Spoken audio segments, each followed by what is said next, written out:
भो भारत प्रविशतात् भरतान्तरङ्गम्.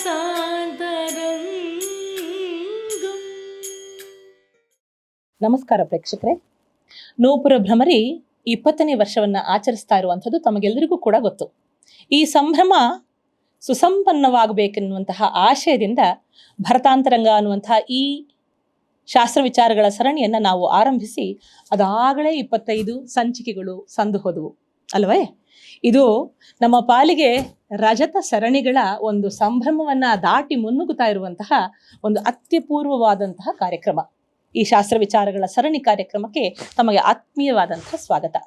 ನಾನು ನಿಮ್ಮ ಡಾಕ್ಟರ್ ಮನೋರಮಾ BN, ನೂಪುರ ಭ್ರಮರಿ IKS ಸೆಂಟರ್ನ ಪ್ರಾಚಾರ್ಯೆ ಮತ್ತು ನಿರ್ದೇಶಕಿ. ಇಂದಿನ ಸಂಚಿಕೆಯ ಮುಖ್ಯ ವಿಷಯ ಆಭಾಸ.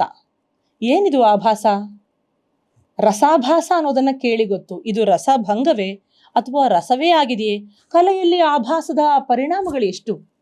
ಇದನ್ನು ತಿಳಿದುಕೊಳ್ಳೋದಕ್ಕೆ ನಮ್ಮ ಜೊತೆಗೆ ಪ್ರಾಜ್ಞರು, ಹೆಸರಾಂತ ಸಂಸ್ಕೃತ ವಿದ್ವಾಂಸರು, ವ್ಯಾಕರಣ, ವೇದ, ಉಪನಿಷತ್, ತರ್ಕಶಾಸ್ತ್ರಗಳಲ್ಲಿ ಪಂಡಿತರು, ಯಕ್ಷಗಾನ ತಾಳಮದ್ದಳೆಯಲ್ಲಿ ಅಗ್ರಪಂಕ್ತಿಯ ಕಲಾವಿದರು, ಲೇಖಕರು ಆಗಿರುವಂತಹ ಆಚಾರ್ಯರಾದ ವಿದ್ಯಾವಾಚಸ್ಪತಿ ಉಮಾಕಾಂತ ಭಟ್ಟ ಕೆರೆಕೈ ಅವರು ಇದ್ದಾರೆ. ಈ ಹಿರಿಯರ ಮಾತುಗಳನ್ನು ಕೇಳುವ ಸೊಗಸು ಬಣ್ಣಿಸಲಸದಳ ಅಲ್ವೇ. ಅವರಿಗೆ ಹಾರ್ದ ನಮನಗಳನ್ನು ಸಲ್ಲಿಸ್ತಾ ಕಾರ್ಯಕ್ರಮಕ್ಕೆ ಪ್ರೀತಿಪೂರ್ವಕವಾದಂತಹ ಸ್ವಾಗತವನ್ನ ಮತ್ತೊಮ್ಮೆ ಕೋರ್ತಾ ಇದ್ದೇನೆ. ಬನ್ನಿ, ಆನಂದಿಸಿ. ನಮಸ್ಕಾರ. ನಮಸ್ಕಾರ. ನೀವು ಕಳೆದ ಸಂಚಿಕೆಯಲ್ಲೂ ಹೇಳಿದ್ರಿ, ಅದರ ಹಿಂದಿನ ಸಂಚಿಕೆಗಳಲ್ಲೂ ಈ ವಿಷಯ ಬಂದಿತ್ತು. ಅಂದ್ರೆ ರೂಪಕದಿಂದ ಮುಂದುವರೆದು ನಾಟ್ಯದ ಒಂದು ಸಂವಿಧಾನ ಅನ್ನೋದು ಎಷ್ಟೊಂದು ವಿಸ್ತಾರವಾಗಿದೆ ಅನ್ನೋದನ್ನ ನೀವು ತಿಳಿಸ್ಕೊಟ್ರಿ. ಸಂಧಿ ಸಂಧ್ಯಂಗ ವಿಕಲ್ಪಗಳ ಮೂಲಕವಾಗಿ, ಅರ್ಥ ಪ್ರಕೃತಿ, ಅವಸ್ಥಾಭೇದಗಳ ಮೂಲಕವಾಗಿ, ಮತ್ತು ಆ ರೂಪಕದ ವೈಶಾಲ್ಯವನ್ನ ನೀವು ಹೇಳಿದ್ರಿ. ಇದನ್ನೆಲ್ಲ ಕೇಳಿದಾಗ ನನಗೆ ಒಂದು ಪ್ರಶ್ನೆ ಮನಸ್ಸಿನಲ್ಲಿ ಮೂಡ್ತಾ ಇದೆ. ಹಾಗಾದ್ರೆ ನಾಟ್ಯ ಅನ್ನುವುದು ನಿಜವೋ ಅಥವಾ ಸುಳ್ಳೋ? ಯಾಕಿದನ್ನು ಕೇಳ್ತಾ ಇದ್ದೇನೆ ಅಂತಂದ್ರೆ, ಸಾಮಾನ್ಯವಾಗಿ ಲೋಕದಲ್ಲಿ ಒಂದು ಮಾತಿದೆ, ಅದು ಕೃತ್ರಿಮವಾದ ಪ್ರಪಂಚ, ಇದಿರ್ಲಿರು, ನೀ ನಾಟಕ ಥರ ಮಾಡಬೇಡ, ನಟನ್ ಥರ ಆಡಬೇಡ, ನೀನು ಇದೇನು ನಾಟಕವಾಯಿತು, ಈ ಥರದನ್ನೆಲ್ಲ ಸಂಬೋಧನೆ ಮಾಡ್ತಾರೆ. ಹಾಗಾದ್ರೆ ನಿಜ ಇದ್ದು ಅದು ಸುಳ್ಳು ಅಂತಲೂ ಇದನ್ನು ಹೇಗೆ ನಿರ್ವಹಣೆ ಮಾಡಬೇಕು? ಕಲೆ ಅನ್ನೋದು ಹಾಗಾದ್ರೆ ಸುಳ್ಳೇ ಅಥವಾ ನಿಜವೇ? ಯಾವ ಥರ ಇದನ್ನು ಗಮನಿಸೋಣ? ತುಂಬ ದಾರ್ಶನಿಕವಾದ ಹಿನ್ನೆಲೆಯುಳ್ಳಂಥ ಒಂದು ಪ್ರಶ್ನೆ ಇದು. ಈ ಸುಳ್ಳು ಮತ್ತು ಸತ್ಯ ಎನ್ನುವುದನ್ನು ವ್ಯವಸ್ಥೆ ಮಾಡೋದು ಹೇಗೆ ಅಂತ ಬಹಳ ಜನ ದಾರ್ಶನಿಕರು ಇದಕ್ಕೆ ತಲೆ ಕೆಡಿಸ್ಕೊಂಡಿದ್ದಾರೆ. ಯಾವುದನ್ನು ಸತ್ಯ ಅಂತ ಹೇಳಬೇಕು, ದಿಟ ಅಂತ ಹೇಳಬೇಕು, ಯಾವುದನ್ನು ಸಟೆ ಅಥವಾ ಸುಳ್ಳು ಅಂತ ಹೇಳಬೇಕು ಅಂತ ಈ ವಿಷಯದಲ್ಲಿ ಅನೇಕ ಸಿದ್ಧಾಂತಗಳು ಬಂದಿವೆ. ಎಲ್ಲ ಸಿದ್ಧಾಂತಗಳ ಗುರಿಯು ಒಂದೇ, ಸುಳ್ಳನ್ನು ಸುಳ್ಳು ಅಂತಲೇ ಹೇಳೋದು, ಸತ್ಯವನ್ನು ಸತ್ಯ ಅಂತಲೇ ಹೇಳೋದು. ಉದ್ದೇಶ ಒಂದೇ, ಆದರೆ ಪ್ರಕ್ರಿಯೆಗಳನ್ನು ಅವರು ಬೇರೆ ಬೇರೆ ರೀತಿಯಾಗಿ ಕಲ್ಪನೆ ಮಾಡಿದ್ದಾರೆ. ಆ ಹಿನ್ನೆಲೆ ಬೇರೆ. ಇನ್ನು ನಾಟ್ಯಶಾಸ್ತ್ರದ ಹಿನ್ನೆಲೆಯಲ್ಲಿ ನಾವು ನೋಡಿದರೆ ಈ ಸುಳ್ಳು ಮತ್ತು ಸತ್ಯಗಳನ್ನು ಇಟ್ಟುಕೊಂಡೇ ಪೂರ್ಣ ವ್ಯವಹಾರ ಮುಂದುವರಿತಾ ಇದೆ. ಹೌದು. ಶಂಕರ ಭಗವತ್ಪಾದರ ಒಂದು ಮಾತು ನಮಗೆ ಸ್ಮರಣೀಯವಾದದ್ದು, ಸತ್ಯಾನೃತೆ ಮಿಥುನೀಕೃತ್ಯ ಪ್ರವರ್ತತೆ ಲೋಕವ್ಯವಹಾರ ಅಂತ. ಈ ಪ್ರಪಂಚದಲ್ಲಿ ಎಲ್ಲ ವ್ಯವಹಾರಗಳು ಕೂಡ ಹೇಗೆ ನಡೀತಾ ಇವೆ ಅಂತಂದರೆ, ಸತ್ಯ ಮತ್ತು ಅನೃತ ಇವೆರಡನ್ನು ಮಿಥುನೀಕೃತ್ಯ ಗಮನಿಸಬೇಕು. ನಾವು ಒಂದಕ್ಕೊಂದು ಸೇರುವ ಹಾಗೆ ಮಾಡಿ, ದ್ವಂದ್ವವಾಗಿಸಿ ಅವುಗಳ ದಾಂಪತ್ಯವನ್ನು ಸಾಧಿಸಿಯೇ ಈ ಲೋಕ ವ್ಯವಹಾರ ನಡೀತಾ ಇದೆ ಅಂತ. ಈ ಹಿನ್ನೆಲೆಯಲ್ಲಿಯೂ ನಾವು ಇದನ್ನು ಯೋಚನೆ ಮಾಡ್ಬೋದು, ನಿಮ್ಮ ಪ್ರಶ್ನೆಯನ್ನು ಯೋಚನೆ ಮಾಡ್ಬೋದು. ಒಂದು ವಿಷಯ ಖಚಿತವಾಗಿ ಮೊದಲು ನಿರ್ಣಯಿಸ್ಕೊಳ್ಬೇಕು. ಜೀವನವನ್ನು ಸತ್ಯ ಅಂತ ನಾವು ಒಪ್ಪಿಕೊಂಡ್ರೆ, ಜೀವನದ ದೃಷ್ಟಿಯಲ್ಲಿ ಈ ರಂಗಭೂಮಿ ಅಲ್ಲಿರುವ ನಾಟ್ಯವೆಲ್ಲ ಸುಳ್ಳೆ. ಹಾಗಂತ ಸುಳ್ಳು ಅಂದರೆ ಎಷ್ಟು ಭಾಗ ಸುಳ್ಳು, ಹೇಗೆ ಸುಳ್ಳು ಅಂತ ಯೋಚನೆ ಮಾಡಬೇಕಾಗತ್ತೆ. ಹೌದು, ಅದು ಎರಡನೇ ಹಂತ. ನಾವು ಜೀವನದ ಹಿನ್ನೆಲೆಯಲ್ಲಿ ಯೋಚನೆ ಮಾಡುವಾಗ, ಈಗ ಕನಸು ಅಂತ ನಾವು ನಿರ್ಣಯ ಮಾಡಿದ್ದು ಹೇಗೆ? ನಮ್ಮ ಜಾಗೃತ ದಶೆಯನ್ನು ಇಟ್ಕೊಂಡು ಎಚ್ಚರವಾಗಿದ್ದನ್ನು ನಾವು ಆಧಾರವಾಗಿ ಇಟ್ಕೊಂಡ್ರೆ ಕನಸು ಅದು ಅಂತ. ಕನಸು ಅಂದರೆ ಜಾಗೃತ ಅಲ್ಲ ಅಂತ ಅಷ್ಟೇ ಅರ್ಥ. ಅದು ನಿಜವಾಗಿ ಅದು ಸುಳ್ಳು, ಕನಸು ಸುಳ್ಳು. ಹಾಗಾದ್ರೆ ಕನಸು ಬಿದ್ದಿದ್ದು ಸುಳ್ಳ? ಕನಸನ್ನ ಅಯ್ಯೋ ಅಂತ ಕೂಗ್ಕೊಂಡು ಒಬ್ಬ ಹೇಳ್ತಾನೆ, ಹುಲಿ ಕಾಣ್ತಾನೆ, ಹುಲಿ ಮೈ ಮೇಲೆ ಹಾರಿತು ಅಂತ ಗ್ರಹಿಸ್ಕೊಂಡು ಕೂಗಿ ಹೇಳ್ತಾನೆ. ಆಗ ದೇಹದಲ್ಲಿರುವ ಕಂಪ, ಅವನ ಭಯ, ಅದು ಸುಳ್ಳಲ್ಲ. ಒಂದೊಮ್ಮೆ ಕನಸೇ ಸುಳ್ಳಾಗಿದ್ರೆ ಅದರ ಪರಿಣಾಮವೂ ಸುಳ್ಳಾಗಬೇಕಿತ್ತು. ಪರಿಣಾಮ ಸುಳ್ಳಾಗೋದಿಲ್ಲ. ಆವಾಗ ಏನಾಯ್ತು? ಕನಸು ಎಂಬುದು ನಿಜ. ಕನಸಿನಲ್ಲಿ ಹುಲಿಯನ್ನು ಕಂಡಿದ್ದು ಸುಳ್ಳು. ನಿಜ. ಯಾಕೆ ಸುಳ್ಳಾಯಿತು ಅಂತ ಕೇಳಿದರೆ, ಸುಳ್ಳು ಸತ್ಯವನ್ನು ಬೇರ್ಪಡಿಸೋದಕ್ಕೆ ನೈಯಾಯಿಕರು ಕೊಡುವ ಒಂದು ನಿರೂಪಣೆ ಚೆನ್ನಾಗಿದೆ. ಯಾವುದು ಸತ್ಯ ಅಂತ ಕೇಳಿದರೆ, ಯಾವ ತಿಳುವಳಿಕೆಯಲ್ಲಿ ವಿಷಯವಾಗಿ ಏನು ಕಾಣುತ್ತೆಯೋ ಅದು ಇರಬೇಕಲ್ಲಿ. ಆಗ ಅದು ಇದ್ದರೆ ಆವಾಗ ಏನಾಗತ್ತೆ ಅಂದರೆ ಈ ಜ್ಞಾನ ಎಂಬುದು ಸತ್ಯವಾಗತ್ತೆ. ಯಾಕೆ? ವಸ್ತು ಇರೋದರಿಂದ. ವಸ್ತು ಇದ್ದ ಹಾಗೆ ಇರುವ ವಸ್ತುವನ್ನೇ ಗ್ರಹಿಸುವ ಯಾವುದೇ ತಿಳುವಳಿಕೆ ಇದ್ರೂ ಕೂಡ ಅದು ಸತ್ಯ. ಅದನ್ನ ಪರಾಮರಿಸಿ ನೋಡ್ಬೇಕಲ್ಲಿ. ಪರಾಮರಿಸಿದ್ರೆ ಅವಾಗ ಅದು ಪ್ರಮಾಣ ಅಂತ ಆಯ್ತು. ನಮಗೆ ಇದೆ ಅಂತ ಕಾಣುತ್ತೆ, ತೋರಿಕೆ ಇದೆ, ಅಲ್ಲಿ ಹೋಗಿ ನೋಡಿದ್ರೆ ವಸ್ತು ಇಲ್ಲ, ಆವಾಗ ಅದು ಸುಳ್ಳಾಯ್ತು. ಈಗ ಜ್ಞಾನ ಸುಳ್ಳಲ್ಲ. ಒಂದು ಹಗ್ಗ ಅಂಕುಡೊಂಕಾಗಿ ಬಿದ್ದಿದೆ, ದೀಪ ಇಲ್ಲ, ನೋಡಿ ಓಹ್ ಹಾವು ಅಂತ ಒಬ್ಬ ಹೆದರ್ತಾನೆ. ಆವಾಗ ಹಾವು ಎನ್ನುವ ಒಂದು ಗ್ರಹಿಕೆ ಆಗಲಿ, ಅದರಿಂದ ಬರುವ ಭಯಕಂಪಾದಿಗಳಾಗಲಿ ಸುಳ್ಳಲ್ಲ. ಆದರೆ ಹೋಗಿ ನೋಡಿದ್ರೆ ಅದು ಹಗ್ಗ. ಒಬ್ಬ ದೀಪ ಹಿಡ್ಕೊಂಡು ಬಂದವನು ತೋರಿಸ್ತಾರೆ, ನೋಡಪ್ಪ ಇದು ಹಗ್ಗವೇ, ಹಾವಲ್ಲ ಅಂತ ತೋರಿಸ್ತಾರೆ. ಆವಾಗ ಏನಾಯ್ತು ಅಂದರೆ ಈ ಸುಳ್ಳು ಸತ್ಯ ಎಂಬ ವಿಷಯವನ್ನು ನಾವು ಎಲ್ಲಿಗೆ ನಿಲ್ಲಿಸಬಹುದು? ನಮ್ಮ ಗ್ರಹಿಕೆಯಲ್ಲಿ ತೋರುವ ವಸ್ತು ಇದ್ದರೆ ಅದು ಸತ್ಯ, ವಸ್ತು ಇಲ್ಲದೆ ಇದ್ರೆ ಅದು ಸುಳ್ಳು ಅಂತ. ಅದು ಸುಳ್ಳು, ಗ್ರಹಿಕೆ ಸುಳ್ಳಲ್ಲ. ಗ್ರಹಿಕೆ ಅದು ಯಾಕೆ ಸುಳ್ಳಾಯಿತು ಅಂದರೆ ಇಲ್ಲದೆ ಇರುವ ವಸ್ತುವನ್ನು ಗ್ರಹಿಸಿದ್ರಿಂದ ಅಂತ. ಈಗ ಈ ಹಿನ್ನೆಲೆಯಲ್ಲಿ ನೋಡಿದರೆ ನಾಟ್ಯವನ್ನ ಇದೆ ಅಂತ ಹೇಳಬೇಕಾ, ಇಲ್ಲ ಅಂತ ಹೇಳಬೇಕಾ? ಅದೇ ನನ್ನ ಪ್ರಶ್ನೆಯಾಗಿ ಕಾಡ್ತಾ ಇದೆ. ಅಲ್ಲ, ಅದು ಪ್ರಶ್ನೆ ಅಂದರೆ ಆ ಪ್ರಶ್ನೆ ಎಷ್ಟು ಗಂಭೀರವಾಗಿದೆ ಅನ್ನೋ ಬಗ್ಗೆ ಇಷ್ಟು ನಿರೂಪಣೆ ಮಾಡಿದ್ದು. ನಾಟಕ ನಡೆಯುವಾಗ ನಾಟಕ ಸತ್ಯ. ಹೌದು. ನಮ್ಮ ಬದುಕೆ ಸುಳ್ಳು. ನೋಡಿ, ನಮ್ಮ ಬದುಕೆಲ್ಲಿದೆ ಏನೇನೋ ಕಾರ್ಯಕ್ರಮಗಳು, ಮನೆಯಲ್ಲಿ ಇಂತಹ ಸಾಮಾನು ತಗೊಂಡು ಬನ್ನಿ, ಇಂಥದ್ದು ತರಕಾರಿ ಬೇಕಾಗಿದೆ, ಹಣ್ಣು ಬೇಕಾಗಿದೆ ಅಂತ ಹೇಳಿ ಚೀಲ ಕೊಟ್ಟಿದ್ದಾರೆ. ನಾವು ನಾಟ್ಯ ನೋಡ್ತಾ ಚೀಲವನ್ನು ಮರ್ತಾಯಿತು, ಕೆಸೆಯಲ್ಲಿರುವ ಹಣವನ್ನು ಮರ್ತಾಯಿತು, ಪದಾರ್ಥಗಳು ಏನು ಬೇಕು ಎನ್ನುವುದು ಮರ್ತಾಯ್ತಲ್ಲ. ಯಾವುದು ಮರೆತು ಹೋಗಿದೆಯೋ ಅದು ಸುಳ್ಳು ತಾನೆ. ಈಗ ನಮ್ಮ ಅರಿವಿಗೆ ಬರ್ತಾ ಇರೋದು ಯಾವುದು? ರಾಮ, ದುಷ್ಯಂತ, ಶಕುಂತಲೆ, ಸೀತೆ, ಆ ಪಾತ್ರಗಳು, ಅವರ ನಿರ್ವಹಣೆಯೇ ನಮಗೆ ಕಾಣ್ತಾ ಇರೋದು. ನಾಟಕ ನಡೆಯುವಾಗ ನಾಟಕ ಸತ್ಯ, ನಾಟ್ಯ ಪ್ರದರ್ಶನಗೊಳ್ಳುವಾಗ ನಾಟ್ಯವೇ ಸತ್ಯ. ಇನ್ನೊಂದು, ಈಗ ಕನಸು ನೋಡ್ತಾ ಇರುವಾಗ ಕನಸೇ ಸತ್ಯ. ಯಾರಾದರೂ ಒಬ್ಬ ಬಂದು ಆ ಅವಸ್ಥೆಯನ್ನೇ ಕೆಡಿಸಿಬಿಟ್ರೆ ಆವಾಗ ಅದು ಸುಳ್ಳು ಅಂತ ಗೊತ್ತಾಗತ್ತೆ. ಹಾಗೆ ನೋಡಿದ್ರೆ ಪಾತ್ರಗಳು ಸತ್ಯವಾ ಅಲ್ವಾ ಅನ್ನೋದು ಕೂಡ ಅಲ್ಲ, ಮುಂದಕ್ಕೆ ಬರುತ್ತೆ. ಯಾವ್ದಾದ್ರು ಮುಂದಕ್ಕೆ ಬರುತ್ತೆ. ಈಗ ನಮಗೆ ಆ ಅನುಭವವನ್ನು ಮಾತ್ರ ಇಟ್ಕೊಂಡು ಯೋಚನೆ ಮಾಡ್ತಾ ಇದ್ದೇವೆ.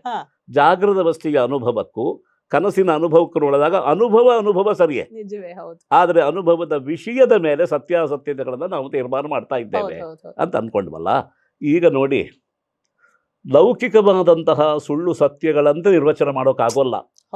ಅಭಿನವ ಗುಪ್ತರು ಈ ಸಮಸ್ಯೆಯನ್ನು ಬಹಳ ಗಾಢವಾಗಿ ಚರ್ಚೆ ಮಾಡಿದ್ದಾರೆ. ಈಗ ಏನಾಗಿದೆ ಅಂತಂದರೆ, ಇಲ್ಲಿ ಸುಳ್ಳು ಯಾವುದು ಇಲ್ಲಿ ಅಂತ ನೋಡಿದ್ರು. ಈಗ ರಾಮ, ದುಷ್ಯಂತಾದಿಗಳು ಸುಳ್ಳ? ಪ್ರಸಿದ್ಧವಾದ ವಸ್ತು, ಅದು ಪ್ರಸಿದ್ಧವಾದ ವಸ್ತು. ಇದು ಸುಳ್ಳು ಅಂತ ಯಾರಿಗೂ ಕಾಣಲಿಲ್ಲ, ನಡೆದಿದೆ ಅಂತಲೇ ಕಾಣೋದು ಅಲ್ವಾ? ಯಾವತ್ತೂ ದುಷ್ಯಂತ ಅಂತ ಒಬ್ಬ ವ್ಯಕ್ತಿ ಇದ್ದ, ಅವನು ಹೀಗೆ ನಡ್ಕೊಂಡ. ರಾಮ ಅಂತ ಒಬ್ಬ ವ್ಯಕ್ತಿ ಇದ್ದ, ಅವನ ಜೀವನದಲ್ಲಿ ಒದಗಿದ ಘಟನೆಗಳಿವು ಅಂತ ನಾವು ಗ್ರಹಿಸುವಾಗ ರಾಮ, ಕೃಷ್ಣಾದಿಗಳು, ದುಷ್ಯಂತ ಮೊದಲಾದ ರಾಜಮಹಾರಾಜರೆಲ್ಲ ಇದ್ದರು. ಈಗ ಅವರು ಇರಬೇಕಾದಿಲ್ಲ, ಅವರು ಇದ್ದರು ಎನ್ನುವುದು ಸತ್ಯವೇ ಅಲ್ವಾ? ಅದನ್ನೇ ನಾವು ತೋರಿಸಿ ಅದರ ಬಗ್ಗೆ ಗ್ರಹಿಕೆ ಬರೋದ್ರಿಂದ ಅದು ಸುಳ್ಳು ಹೇಗಾಗತ್ತೆ? ಆವಾಗ ಸುಳ್ಳು ಹಾಗಂತ ಸುಳ್ಳ ಅಂತ ಕೇಳಿದ್ರೆ ಸುಳ್ಳು ಹೌದು. ಈಗ ನೀವು ಯಾರು ಮಕ್ಕಳನ್ನು ಕೇಳಿ ಅದು ನಾಟಕ ಅಂತ ಹೇಳ್ತಾರೆ ಅವರು. ಸುಳ್ಳು ಅಂತ ಮಕ್ಕಳಿಗೂ ಗೊತ್ತಾಗ್ತದೆ ಹೇಗೆ? ನಿಜವಾದ ರಾಮ ಅಲ್ಲ, ನಿಜವಾದ ದುಷ್ಯಂತ ಅಲ್ಲ. ಹೌದು, ಎರಡು ರೀತಿ ಸುಳ್ಳಾಗತ್ತೆ. ಇಲ್ಲಿದ್ದವನು ಅವನು ಈ ಕಡೆಯಿಂದ ನೇಪಥ್ಯಕ್ಕೆ ಹೋಗಿ ಬರುವಾಗ ಬಣ್ಣ ಒರೆಸ್ಕೊಂಡು ಬರ್ತಾನೆ, ಹೇಗಿತ್ತು ಅಂತ ಹೇಳ್ತಾನೆ. ಶೇಕ್ ಹ್ಯಾಂಡ್ ಮಾಡುವಾಗ ಓಹ್ ಇವನು ನಮ್ಮ ಪರಿಚಯದವರೇ ಅಂತ. ಅವನು ದುಷ್ಯಂತ ಅಲ್ಲ ಅಂತ ಆಯ್ತು. ದುಷ್ಯಂತ ಅಲ್ಲದೇ ಇದ್ದವನನ್ನ ದುಷ್ಯಂತ ಅಂತ ನಾವು ತಿಳ್ಕೊಂಡಿದ್ದರಿಂದ ಅದು ಸುಳ್ಳಾಯ್ತು. ಎಂದೋ ಯಾವುದೋ ಕಾಲದಲ್ಲಿದ್ದ ದುಷ್ಯಂತ ಈಗಿದ್ದಾನೆ ಅಂತ ತಿಳ್ಕೊಂಡ್ವಲ್ಲ, ಆ ಕಾಲ ಸುಳ್ಳಾಯ್ತು. ದೇಶ ದುಷ್ಯಂತ ಅವನು ಅಲ್ಲಿ ಹಸ್ತಿನಾವತಿಯಲ್ಲಿದ್ದ, ಅವನು ನಮ್ಮ ಬೆಂಗಳೂರಿಗೆ ಬಂದ ಅಂತಂದರೆ ಅದು ಹೇಗಾಗತ್ತೆ? ಕಾಲ ಸುಳ್ಳಾಯಿತು, ದೇಶ ಸುಳ್ಳಾಯಿತು, ವ್ಯಕ್ತಿ ಸುಳ್ಳಾದ. ಇಂತಹ ಸುಳ್ಳಿನ ಕಂತೆಯೇ ನಾಟ್ಯ. ಅದು ಒಂದು ಸತ್ಯ ಆಗೋದು ಹೇಗೆ? ಯಾವ ಪರಿಭಾಷೆಯಿಂದ ಸೂಚಿಸೋಣ ಹಾಗಾದ್ರೆ? ಅಲ್ಲೇ ಅದಕ್ಕೆ ಇರೋದು. ಆದ್ದರಿಂದ ಇದನ್ನು ಏನು ಹೇಳಿದರು ಅಂತಂದರೆ, ನೀವು ಸತ್ಯ ಮತ್ತು ಸುಳ್ಳು ಎಂಬ ಪರಿಭಾಷೆಯನ್ನು ಬಳಸೋದಲ್ಲ, ಅದು ಆಭಾಸ ಅಂತ. ಅದು ಆಭಾಸ ಅಂತಂದರೆ ಇದೆ ಅಂತ ತೋರತ್ತೆ ಅಂತ. ತೋರುವಾಗ ಇದೆ, ಇದ್ದಾಗಲೆಲ್ಲ ತೋರತ್ತೆ ಅಂತಿಲ್ಲ, ತೋರುವಾಗ ಇದೆ. ನಮ್ಮ ಒಂದು ಬುದ್ಧಿ ಏನು ಮಾಡ್ತಾ ಇದೆ ಅಂದರೆ ನಮಗೆ ಮೋಸ ಮಾಡ್ತಾ ಇದೆ. ಅದು ಆಗ ಹಾಗೆ ಇದೆ ಅಂತ ಅಷ್ಟೇ ಗ್ರಹಿಸಿ ಬಿಟ್ಟಿದ್ರಾಗ್ತಿತ್ತು, ಅದು ಬಿಡೋದಿಲ್ಲ. ಈಗ ಕಪ್ಪೆ ಚಿಪ್ಪು ನೋಡಿ ಒಬ್ಬ ಬೆಳ್ಳಿ ಅಂತ ಅಂದ್ಕೊಂಡ, ಹ್ಮ್ ಬೆಳ್ಳಿ ಇದೆ ಅಂತ ಅಂದ್ಕೊಳ್ಳುವಾಗ ಅದು ಬೆಳ್ಳಿ ಇದೆ ಅಂತ ಅಂದ್ಕೊಳ್ಬಹುದು. ಇವನಿಗೆ ಅದರಿಂದ ಒಂದು ಆಭರಣ ಮಾಡಬೇಕು, ಒಂದು ತಟ್ಟೆಯನ್ನು ಮಾಡಿಸ್ಕೊಳ್ಬೇಕು ಅಂತ ಲೋಭ ಬಂದು ಕೈ ಇಕ್ಕಿದರೆ ಅದು ಕಪ್ಪೆ ಚಿಪ್ಪು, ಬೆಳ್ಳಿ ಇಲ್ಲ. ಆಹಾಹಾಹಾ. ಅಂದ್ರೆ ಇನ್ನೊಂದು ಉದ್ದೇಶಕ್ಕೆ ಬಳಸಿಕೊಳ್ಳುವಾಗ ಸುಳ್ಳು ಅಂತಾಯ್ತು. ಚಕ ಚಕ ಹೊಡಿತಾ ಇದೆ, ಏನ್ ಚೆನ್ನಾಗಿದೆ ಅಂತ ನೀವು ಅಂದ್ಕೊಳ್ಳೋದಕ್ಕೆ ಬೆಳ್ಳಿ ಆಗ್ಲಿ ಕಪ್ಪೆ ಚಿಪ್ಪಾಗ್ಲಿ ಏನ್ ತೊಂದರೆ? ಹೌದ್ ಹೌದ್ ಏನು ತೊಂದರೆ ಇಲ್ಲ. ಹೌದ್ ಹೌದ್ ಹೌದ್. ಕಪ್ಪೆ ಚಿಪ್ಪಾದ್ರೂ ಬೆಳ್ಳಿಯ ಹಾಗೆ ಅದು ಹೊಡಿತಾ ಇದೆ. ತತ್ಕಾಲದಲ್ಲಿ ಆ ಕಾರ್ಯಕ್ಕೆ ಅದು ಇದೆ, ಇನ್ನೊಂದು ಕಾಲದಲ್ಲಿ ಇನ್ನೊಂದು ಕಾರ್ಯಕ್ಕೆ ಅದು ಇಲ್ಲ. ಹ್ಮ್. ಈಗ ರಸವೆಂಬುದು, ರಸೋನ್ಮೇಷವೆಂಬುದು ತತ್ಕಾಲದ ಕಾರ್ಯ, ಅದು ಹೌದು. ಆ ಕಾರ್ಯಕ್ಕೆ ಅದು ಇದೆ. ಆದ್ದರಿಂದ ಅದನ್ನು ಸುಳ್ಳು ಅಂತ ಹೇಗೆ ಹೇಳ್ತೀರಿ? ಅದು ಸುಳ್ಳಾದರೆ ನಿಮ್ಗೆ ರಸಾನುಭವವೇ ಆಗ್ಲಿಕ್ಕಿಲ್ಲ. ಸುಳ್ಳಲ್ಲ, ಅದು ಆಭಾಸ. ಅದು ಈಶತ್ ಭಾಸ ಇದೆ ಅಂತ ತೋರ್ತಾ ಇದೆ. ದುಷ್ಯಂತನ ಹಾಗೆ ಅವನು ಕಾಣಿಸ್ತಾನೆ. ಹಾಗೆ ಕಾಣಿಸ್ತಾನೆ ಅಂದ್ರೆ ಹೇಗೆ? ದುಷ್ಯಂತನೇ ಅಂದುಕೊಂಡ್ಬಿಟ್ವಲ್ಲ, ಹಾಗೆ ಅಂದುಕೊಳ್ಬೇಕು. ಒಂದೊಮ್ಮೆ ಇದೇ ಸತ್ಯವಾಗಿ ಬಿಟ್ರೆ ದುಷ್ಯಂತನ ಪಾತ್ರ ವಹಿಸಿದವನು ಕಡೆಗೆ ಬೇರೆ ವ್ಯಕ್ತಿ ಆಗೋದಕ್ಕೆ ಆಗೋಲ್ಲ. ಹೌದ್ ಹೌದು. ಅವ್ರು ಮತ್ತೆ ಆಮೇಲೆ ನಮ್ಮ ಸ್ನೇಹಿತನಾಗಿ ಕಾಣಬೇಕಲ್ಲ ನಮ್ಗೆ. ಹಾಗಾದ್ರೆ ಕಲೆಯೇ ಒಂದು ಆಭಾಸ. ಆಭಾಸದ ಒಂದು ದೊಡ್ಡ ಮೊತ್ತ ಅದು. ಆಭಾಸ ಅಂತ ಹೇಗೆ ಅಂತಂದ್ರೆ ಆ ಆಭಾಸವೇ ನಮ್ಮ ಜೀವನವನ್ನು ಮುನ್ನಡೆಸುವಷ್ಟು ಪ್ರಬಲವಾದ ಆಭಾಸ ಅದು. ನಾನು ಈವರೆಗೂ ಕೂಡ ರಸಾಭಾಸ ಅಂತೆಲ್ಲ ಯೋಚನೆ ಮಾಡಿದಾಗ ಸಾಮಾನ್ಯವಾಗಿ ಗ್ರಹಿಕೆ ಅದಲ್ವಾ, ರಸದಿಂದ ಪರಿತ್ಯಜ್ಯವಾದಂಥದ್ದು ಇಲ್ಲ ಇಲ್ಲ. ಅನ್ನುವ ಒಂದು ಅರ್ಥದಲ್ಲಿ ಅದನ್ನ ಬಳಸ್ತಾರೆ ರಸವಲ್ಲ ಸಾಮಾನ್ಯವಾಗಿ. ಅಂತ, ರಸವಲ್ಲ, ಆದರೆ ರಸದ ಎಲ್ಲ ಕಾರ್ಯ ಮಾಡುತ್ತೆ ಅದು. ರಸದ ಅದು ಉನ್ಮಿಷಿತವಾದರೆ ರಸಾಭಾಸ ರಸದಂತೆ ಅನುಭವ ಕೊಡುತ್ತೆ. ಆದರೆ ಕೆಲವು ಅಂಶ ನ್ಯೂನವಾಗಿರುತ್ತೆ, ಅಲ್ಲಿ ಕೆಲವು ಅಂಶ ನ್ಯೂನವಾಗಿರುತ್ತೆ. ನಮ್ಮ ಜೀವನದ ಒಂದು ಉದಾಹರಣೆ ಕೊಡಬಹುದು. ಹ್ಮ್ ಹ್ಮ್ ನಮ್ಮ ಗುರುಗಳು ಆಗಾಗ ಅದನ್ನು ವಿವರಿಸ್ತಾ ಇದ್ರು. ಹ್ಮ್ ಹ್ಮ್. ಈಗ ನಮ್ಮ ತಂದೆಯ ಭಾವಚಿತ್ರ ಇದೆ, ಅಥವಾ ನಮಗೆ ಪಾಠ ಕಲಿಸಿದ ಗುರುಗಳ ಒಂದು ಭಾವಚಿತ್ರ ಇದೆ. ಹ್ಮ್. ಭಾವಚಿತ್ರ ಅಂತಲೇ ಹೇಳ್ತೇವೆ. ಆ ಭಾವಚಿತ್ರ ಎಷ್ಟು ಕೆಲಸ ಮಾಡುತ್ತೆ? ತಂದೆಯವರು ಇಲ್ಲದೇ ಇದ್ದಾಗ ಅದಕ್ಕೆ ನಾವು ಹೂವಿನ ಮಾಲೆ ಹಾಕ್ತೇವೆ, ಹ್ಮ್. ಅದಕ್ಕೆ ಆ ಹಣೆಗೆ ಒಂದು ತಿಲಕವನ್ನು ಇಡ್ತೇವೆ, ಕೈ ಮುಗಿತೇವೆ. ಯಾವುದಾದ್ರೂ ಒಂದು ಸಂದಿಗ್ಧ ಬಂದಾಗ ನಾನು ಏನು ಮಾಡಲಿ ಅಂತ ಕೇಳ್ತೇವೆ. ಹೌದು ಹೌದು ಹೌದು. ಆ ಭಾವಚಿತ್ರ ಮಾತಾಡತ್ತೆ. ಅದರಿಂದಲೇ ಭಾವಚಿತ್ರ ಅದು, ಫೋಟೋ ಅಲ್ಲ. ಅದೇ ಫೋಟೋ ಅಲ್ಲ ಅಂದರೆ ಫೋಟೋನೇ ಹ್ಮ್. ಭಾವಚಿತ್ರ, ನಮ್ಮ ಭಾವವನ್ನು ರೂಪಿಸುವ ಆಹಾ, ಚಿತ್ರ ಅದು ಆಹಾ, ಆಹಾ. ಭಾವಚಿತ್ರ. ಅವಾಗ ಅಷ್ಟು ಕೆಲಸಕ್ಕೆ ಸಾಕದು ಹೌದು ಹೌದು. ಆ ಭಾಸ. ವಾ ವಾ. ಈಗ ತಂದೆಯವರೇ ಇದ್ರೆ ಹೋಗಬೇಡ ಅಂತ ಹೇಳ್ತಿದ್ರು, ಇದು ಹೋಗು ಅಂತ ಹೇಳತ್ತೆ. ಗಮನಿಸ್ಬೇಕು ನಾವು. ಒಂದು ದೃಷ್ಟಿಯಿಂದ ಅದಕ್ಕಿಂತ ಮುಂದುವರಿದ ಕೆಲಸ ಮಾಡುತ್ತೆ ಅದು. ಅಂದರೆ ನಮ್ಮ ಸ್ವತ್ವ ಏನಿದೆ, ನಮ್ಮ ವ್ಯಕ್ತಿತ್ವ ಏನಿದೆ, ಅದನ್ನೂ ಕೆಲವು ಅಂಶ ಪಡ್ಕೊಂಡು ನಮಗೆ ಮಾರ್ಗದರ್ಶನ ಮಾಡುತ್ತೆ. ಆದ್ದರಿಂದ ಆಭಾಸ ಅಂತಂದರೆ ಅದು ಕಳಪೆ, ಅದರೊಳಗೆ ಸತ್ಯದ ಅನೇಕ ಲಕ್ಷಣಗಳಿಲ್ಲ ಅಂತ ಗಾಬರಿ ಆಗಬೇಕಾದಿಲ್ಲ. ಅದು ಅನೌಚಿತ್ಯ ಅಲ್ಲ. ಅಲ್ಲವೇ ಅಲ್ಲ. ಆದ್ದರಿಂದಲೇ ಸತ್ಯದ ಜೊತೆಗೆ ದಾಂಪತ್ಯ ಮಾಡತ್ತೆ. ಅದನ್ನು ನೀವು ಯೋಚನೆ ಮಾಡಿ, ಅದರ ಯೋಗ್ಯತೆ ಹೇಳೋದು. ಭಗವತ್ಪಾದರ ಮಾತನ್ನು ಗಮನಿಸ್ಕೊಳ್ಳಿ. ಸತ್ಯ ನೃತೆ ಮಿಥುನೀಕೃತ್ಯ. ಅಂತಹ ಒಂದು ದಾಂಪತ್ಯವನ್ನು ಮಾಡುವ ಯೋಗ್ಯತೆ ಈ ಅಸತ್ಯಕ್ಕಿದೆ. ಅಂದರೆ ಅಸತ್ಯದ ಅನೃತಕ್ಕಿದ್ರೆ ಇರುವ ಸಾಮರ್ಥ್ಯ ಯೋಚನೆ ಮಾಡಿ. ಈಗ ಬ್ರಹ್ಮಾನಂದ ಸಹೋದರ ರಸ ಅಂತ ಅಂದ್ವಿ, ಈಗ ಹೌದು. ರಸದ ಸಹೋದರ ಇವನ ಹಾಗಾದ್ರೆ. ಹೌದೌದು. ಅಂತಹ ರಸಾನುಭವವನ್ನು ತಂದು ಕೊಡುವ ಆಭಾಸ ಅಂದರೆ ಇದು ಅತ್ಯಂತ ಉಪಾದೇಯವಾದ ಆಭಾಸ. ಈ ಭ್ರಮೆಗಳು ಬೇಕಾಗತ್ತೆ ನಮಗೆ. ಹಾಗಾದ್ರೆ ಈ ಹೊತ್ತಿನ ಸಿನಿಮಾಗಳು, ರಂಗಭೂಮಿ ಚಟುವಟಿಕೆಗಳಲ್ಲಿ ಬಹಳಷ್ಟು ಸಲ ನಾವು ಹೌದು. ಅನುಭವಿಸುವಂತದ್ದು ರಸವೋ ರಸಾಭಾಸವೋ? ಅಲ್ಲ, ಅದು ಇರ್ಬೋದು. ಅದು ನಮಗೆ ಆ ಒಂದು ಪ್ರದರ್ಶಿತವಾದ ಕಾರ್ಯವನ್ನು ನೋಡ್ಕೊಂಡು ನಾವು ಗಮನಿಸಬೇಕು. ನಮಗೆ ರಸಾನುಭವವನ್ನು ಮಾಡಿಕೊಟ್ರೆ ಯಾವುದು ಅದು ಸರಿಯಾದ ಕಲೆಯದು, ಕಲೆ ಅಲ್ಲ ಅಂತಲ್ಲ. ಒಂದೊಮ್ಮೆ ಆ ರಸಸ್ಥಾನಕ್ಕೆ ಯೋಗ್ಯವಲ್ಲದ ಒಂದು ಚಮತ್ಕಾರ ಕೊಡೋದಾದರೆ ನಾವು ಅದನ್ನು ರಸಾಭಾಸವನ್ನು ಉಂಟು ಮಾಡಿದ್ದು. ಆದರೆ ಆಭಾಸವೇ ಅದು. ಈ ಆಭಾಸವನ್ನು ನಂಬಿ ವಂಚಿತರಾಗ್ತಾ ಇದ್ದಾರೆ ಅನೇಕ ಜನ. ನಾವು ಗಮನಿಸಬೇಕು. ಅದು ಯಾಕೆ ಅಂತಂದರೆ ಅದನ್ನು ಆ ಕಾರ್ಯಕ್ಕೆ ಬಳಸದೆ ಬೇರೆ ಕಾರ್ಯಕ್ಕೆ ಬಳಸೋದಕ್ಕೆ ಹೋಗ್ತಾರೆ. ಕಪ್ಪೆ ಚಿಪ್ಪಿನಲ್ಲಿ ಕಾಣುವ ಬೆಳ್ಳಿ ಇದೆಯಲ್ಲ, ಆ ಬೆಳ್ಳಿಯನ್ನು ಆಭರಣಕ್ಕೆ ಬಳಸಬೇಕು ಎಂಬ ಲೋಭವೇ ಆಭಾಸದ ಮರ್ಯಾದೆಯನ್ನು ಕೆಡಿಸ್ತದೆ. ಹೌದು ಹೌದು, ಬಹಳ ಸತ್ಯ. ಮತ್ತೆ ಅದು ಹಾಗೆ ಕಪ್ಪೆ ಚಿಪ್ಪೆ ಬೆಳ್ಳಿಯಾಗಿ ಯಾಕೆ ಕಾಣುತ್ತೆ? ಒಂದು ಕಲ್ಲು ಯಾಕೆ ಕಾಣೋದಿಲ್ಲ? ಚಾಕಚಕ್ಯ ಇರಬೇಕು ಅದರಲ್ಲಿ. ನಮಗೆ ಗಮನಿಸಬೇಕಾದ್ದು ಅದು. ಇದನ್ನು ಇಟ್ಟುಕೊಂಡು ಕೆಲವರು ಸಿದ್ಧಾಂತ ಮಾಡಿದರು, ಚಾಕಚಕ್ಯದ ರೂಪದಲ್ಲಿ ಬೆಳ್ಳಿ ಕಪ್ಪೆ ಚಿಪ್ಪು ಎರಡು ಒಂದೇ ಅಂತ. ಈ ಅಂಕು ಡೊಂಕಾಗಿರುವ ಮಂಡಲಿತವಾದ ಆಕೃತಿಯಲ್ಲಿ ದೃಷ್ಟಿಯಲ್ಲಿ ತಗೊಂಡಾಗ ಹಗ್ಗ ಹಾವು ಎರಡು ಒಂದು ಅಂತಂದ್ರು. ಆವಾಗ ಏನಾಯ್ತು?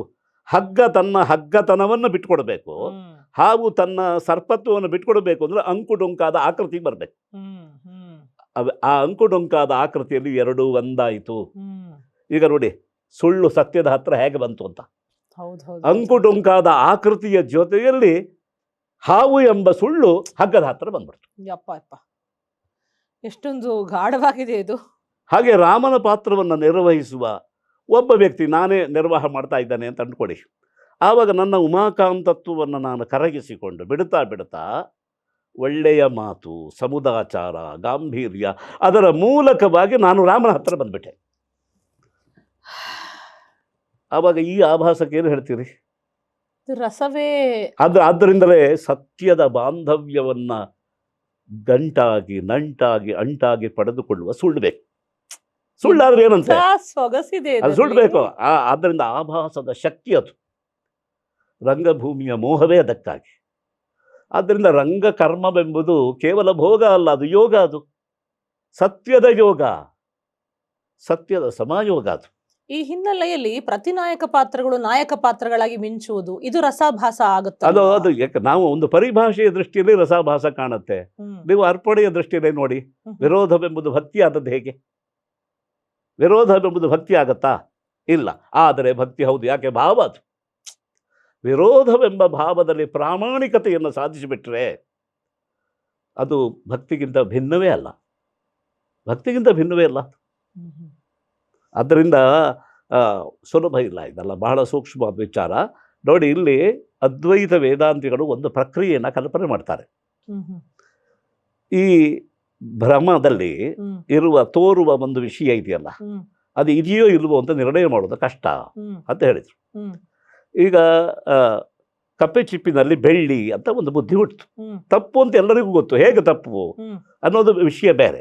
ಆದರೆ ಅದು ಹುಟ್ಟಿದಾಗ ಬೇಕು ಎಂಬ ಪ್ರಲೋಭನೆಯನ್ನು ಹುಟ್ಟಿಸ್ತಲ್ಲ, ಬಗ್ಗಿ ಅದನ್ನು ಎತ್ತಿ ಸ್ವೀಕಾರ ಮಾಡುವ ಒಂದು ಪ್ರಚೋದನೆ ಪ್ರವೃತ್ತಿಯನ್ನು ಹುಟ್ಟಿಸ್ತಲ್ಲ, ಅದು ಯಾವುದು ಹುಟ್ಟಿಸಿತು ಅಂತ ಕೇಳಿದ್ರೆ ಬೆಳ್ಳಿಯೇ ಅಂತ ಹೇಳ್ತಾರೆ. ಈ ಬೆಳ್ಳಿ ಅದು ಸ್ಮರಣೆಯಿಂದ ಬಂತು ಅಂತ ನೈಯಾಯಿಕರು ವಿವರಣೆ ಕೊಡ್ತಾರೆ. ಸ್ಮರಣೆ ಮಾಡೋಕ್ಕಾಗೋಲ್ಲ. ಇವನು ಬೆಳ್ಳಿ ನೋಡಿದ್ದಲ್ಲಿ ಅಂಗಡಿಯಲ್ಲಿ, ಸ್ಮರಣೆ ಬರೋದಾದ್ರೆ ಅಂಗಡಿಯ ಬೆಳ್ಳಿಯ ಸ್ಮರಣೆ ಬರಬೇಕಿತ್ತು, ಹಾಗೆ ಬರ್ತಾ ಇಲ್ಲ, ಕೇವಲ ಬೆಳ್ಳಿ ಅಂತ ಬರ್ತಾ ಇದೆಯಲ್ಲ. ಆದ್ರಿಂದ ಕೇವಲ ಸ್ಮರಣೆ ಅಲ್ಲ, ಇದು ಸ್ಮರಣೆ ಅಲ್ಲ. ಹಾಗಂತ ಇದೆಯೋ ಅಂತ ಕೇಳಿದ್ರೆ ಇದ್ರೆ ಕೈ ಹಾಕಿದಾಗ ಸಿಗಬೇಕು. ಹೌದು, ನಿಜ. ಆದ್ರಿಂದ ಇಲ್ಲ. ಹಾಗಂತ ಇಲ್ಲವೋ, ಬೇಕು ಅಂತ ಕೈ ಹಾಕಿದ್ನಲ್ಲ, ಕೈ ಹಾಕುವ ಪ್ರವೃತ್ತಿಯನ್ನು ಹುಟ್ಟಿಸಿದ್ರಿಂದ ಇದೆ. ಇದೆ ಅಂತ ಹೇಳೋಕ್ಕೂ ಆಗೋಲ್ಲ, ಇಲ್ಲ ಅಂತ ಹೇಳಲಿಕ್ಕೂ ಆಗೋಲ್ಲ. ಅಷ್ಟು ಸಂಕೀರ್ಣ ಇದು ಅಲ್ಲ. ಅಷ್ಟೇ ಅಲ್ಲ, ಇನ್ನೂ ಇದೆ. ಈಗ ಸತ್ ಅಂತ ಕೇಳಿದ್ರೆ ಸತ್ತು ಅಲ್ಲ, ಅಸತ್ ಅಂತ ಕೇಳಿದ್ರೆ ಅಸತ್ತು ಅಲ್ಲ, ಸದಸತ್ ಆಗ್ಬಹುದಲ್ಲ. ಕೆಲವೊಮ್ಮೆ ಇದ್ದಂತೆ ಕೆಲವೊಮ್ಮೆ ಇಲ್ಲದಂತೆ ಕಾಣುವುದು. ಸದಸತ್ ಹೇಗೆ ಅಂತಂದರೆ ಕಂಡು ಕಾಣದೇ ಇದ್ದ ಹಾಗಿರೋದು. ಒಂದು ಮುತ್ತಿನ ಮಾಲೆಯೊಳಗೆ ನೂರಿದ್ದ ಹಾಗೆ, ಎರಡು ಮುತ್ತುಗಳ ಮಧ್ಯದಲ್ಲಿ ಕಾಣಿಸಿಕೊಳ್ಳತ್ತೆ, ಎರಡು ಮುತ್ತುಗಳ ಒಳಗೆ ಅದು ಕಾಣೋಲ್ಲ. ಹಾಗೆ ಇರಬಹುದಾ ಅಂತ ಕೇಳಿದ್ರೆ ಹಾಗೂ ಹೇಳೋಕ್ಕಾಗೋಲ್ಲ. ಯಾಕೆ ಅಂದರೆ ಇದು ಬೆಳ್ಳಿ ಅಂತ ಕಾಣುವಾಗ ಬೆಳ್ಳಿ ಅಲ್ಲ ಅನ್ನೋ ಬುದ್ಧಿಯೂ ಬರಬೇಕಿತ್ತು. ಹೌದು, ಬರಲ್ಲ.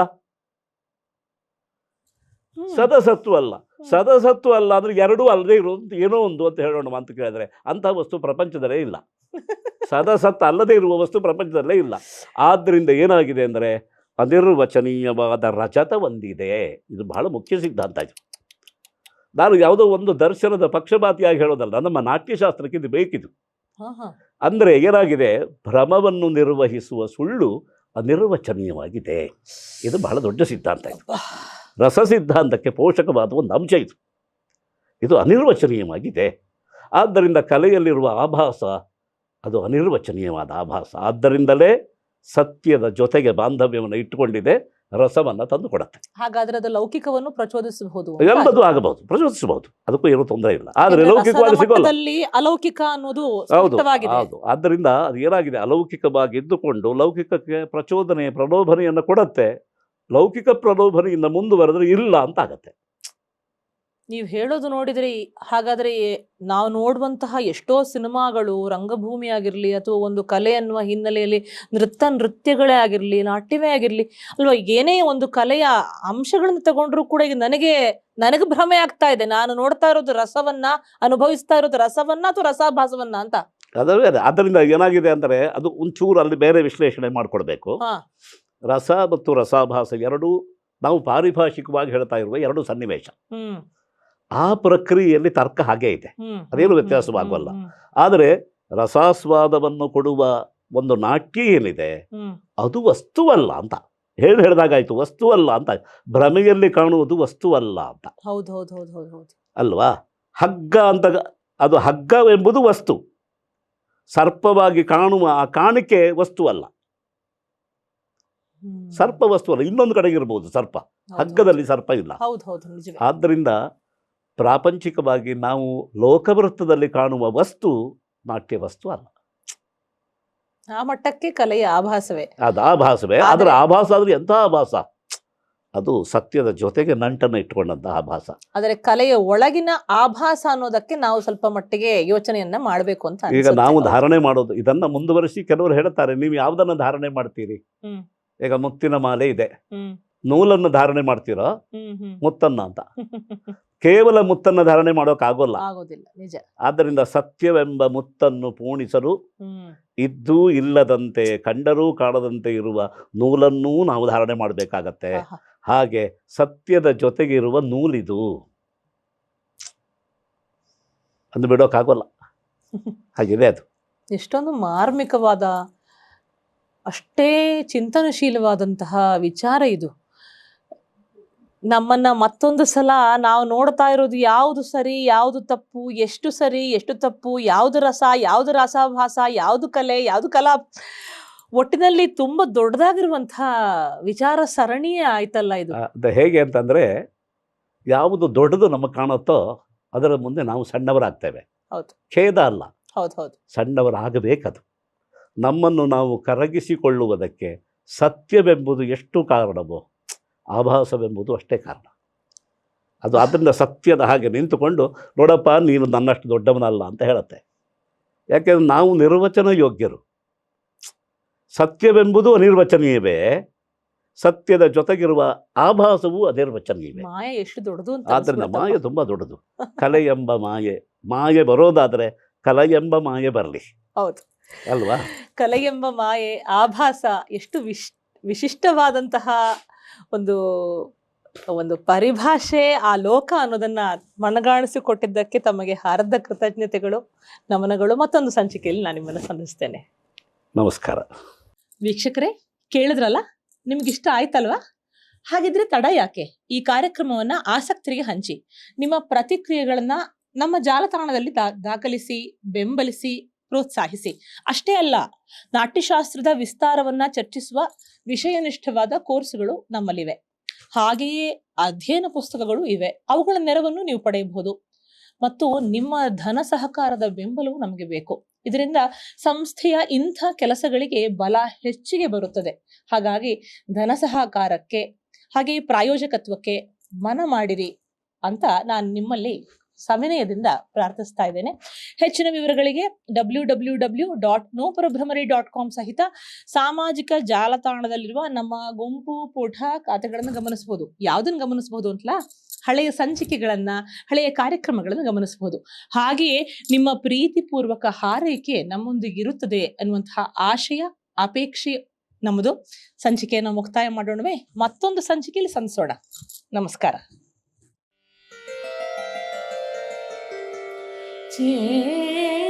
ಚೇತಪ್ರಸಾದ ಸದನಂ ವಸತಿಂ ಸುವಾಚಾಂ ಸತ್ವೃತ್ತದರ್ಶನತಲಂ ರಸವರ್ತ್ಮಗಮ್ಯಂ